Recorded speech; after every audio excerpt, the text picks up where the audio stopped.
Hello, friends, and welcome to Adventures in Pixieland. My name's Amy, and I'm an ordained minister, and we are in Bible study. We are in the King James Version of the Bible. We are in the Gospel according to St. Luke. We are in chapter 2, and we are doing verses 36 through 52. So let's hear what the good physician has to say.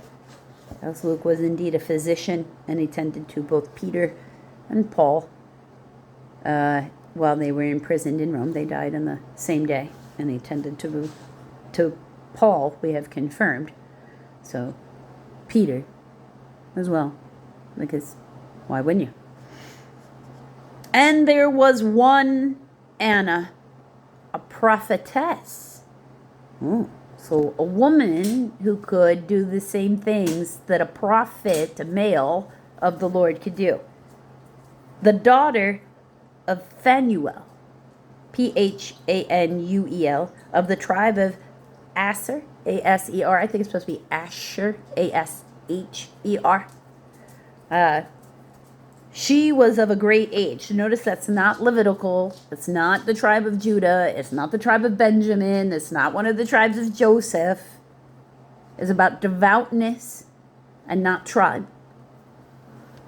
She was of great age and had lived with a husband 7 years from her virginity. And she was a widow of about 84 years, which departed not from the temple, but served God with fasting and prayers day and night. So it's very devout.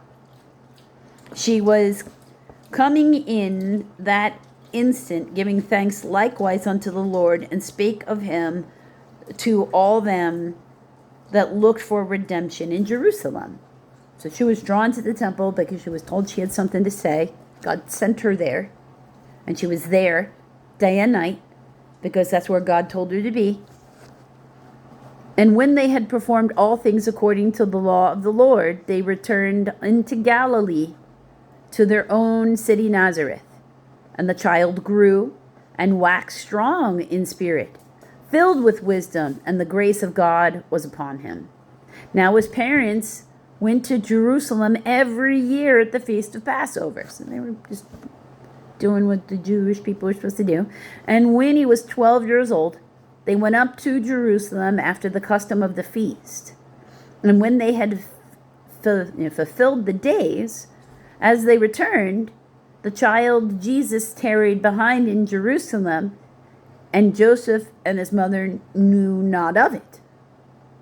But they, supposing him that had been in company, went a day's journey, and they sought him among their kinsfolk and acquaintance.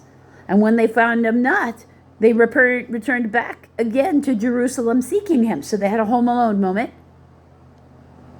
and they needed to turn around and go look for their kid. And it came to pass that after 3 days they found him in the temple, sitting in the midst of the doctors, both hearing them and asking them questions. And all that heard him were astonished at his understanding and answers. And when they saw him, they were amazed. And his mother said unto him, Son, why hast thou thus dealt with us? Why hast thou thus dealt with us? Why did you treat us this way? Behold, thy father and I have sought thee sorrowing. We were worried about you. And he said unto them, How is it that ye sought me? Wish ye not that I must be about my father's business? You clearly didn't come here to look for me. And they understood not the saying which he spake unto them. And he went down with them, and came to Nazareth, and was subject unto them, for his mother kept all these sayings in her heart. And Jesus increased in wisdom and stature, and in favor with God and man.